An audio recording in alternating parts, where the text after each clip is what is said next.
This is the video for the stationary plow warm-up. Stationary plows is something you'll see throughout the year on any given day, depending on what we're doing that day. And stationary plows, at its heart, is really just working on landing mechanics. Not just warming up the landing mechanics for whatever we're doing, but working on landing mechanics in general. There is a progression of stationary plows that we'll go through in this warm-up, kind of working from easiest to hardest, but all working on two things. We're working on landing throughout the whole foot, and we're working on landing softly.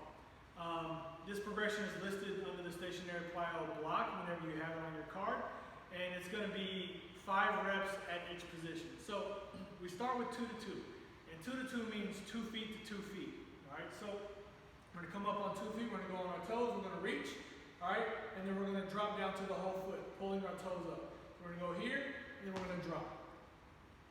Up tall, drop. Landing throughout the whole foot and landing soft.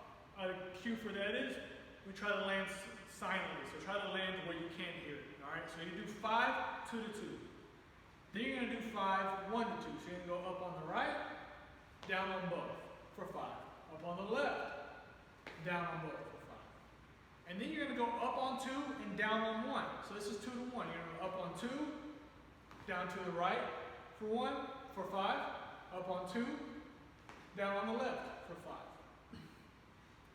And then you're going to move to your single leg variation. So you're going to go, you have single leg 1-to-1 hops, and you have 1-to-1 bounds. You're going to do 1-to-1 bounds first. That just means going from one leg to the other.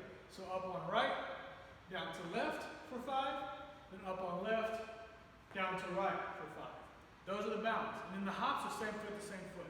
So what that looks like is going up on right, down to right for 5, then up on left, down to left for 5. But you may have noticed through all of my variations, whether I'm coming up on 2, landing on 2, or coming up on whatever, landing on 1, my body position. So when we come up and we come down, we want to land in a body position where our hips are back and our arms are back. This allows us to train and get used to landing in a position that's advantageous to let us either jump again or start a sprint. It's a loaded position. This hips back, arms back position is a loaded position. Our hips are loaded, our legs are loaded. If we want to jump again, if we want to take off into a sprint, we're in a position that's ready for that. All right, so those are stationary plows.